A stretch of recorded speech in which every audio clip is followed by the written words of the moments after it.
नाज़रीन, जज ने मोहम्मद बिन मुरसल की मां से कहा सिर्फ 20 मिनट बाकी हैं फांसी में। आप क्या महसूस कर रही हैं? मां तो मां होती है। आंखें खुश्क थीं, सांस जैसे चलना भूल गई हो, ज़बान बंद हो गई और दिल पे पत्थर रखकर अपने बेटे को फांसी के लिए रुखसत कर दिया।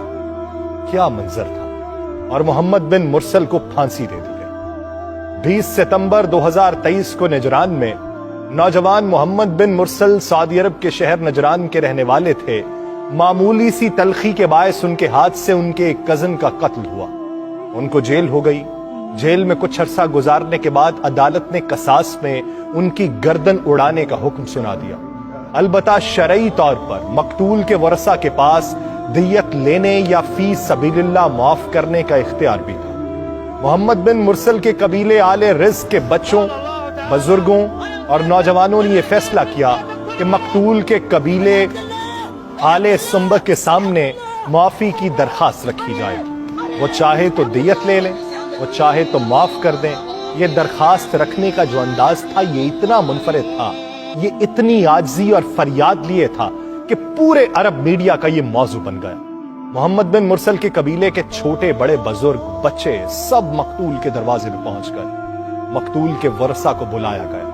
उनके सामने कबीले के सरदारों और शेखों ने, जवानों और बच्चों ने अपनी अकालें, चादरें, लंबे जुब्बे उतार कर मकतूल के वरसा के कदमों में रख दिए। इज्जत और फख्र समझे जाने वाली चीजें और अशिया उतार कर मकतूल की चौखट में रख दी गई। अपनी चादरों से घुटनों को बांधकर जमीन पर लेट गए। अपने सरों पर मट्टी डाली। शायरों ने मुआफी पर कसीदे लिखे। मकतूल के नन्हे बच्चे ने यूं मुआफी की इस्तदा की कि जिगर कट जाए। और जितनी चाहे दियत की पेशकश की गई। पूरा सऊदी अरब बोल पड़ा कि माफ किया जाना चाहिए। शरीयत ने दियत और माफी का ऑप्शन भी तो रखा है, लेकिन मकतूल के वरसा ने ना तो माफ किया और ना ही दियत लेने पर राजी हुए। चुनाचे आज से कुछ दिन पहले 20 सितंबर को नौजवान मोहम्मद बिन मुरसल की गर्दन कसास में उड़ा दी गई।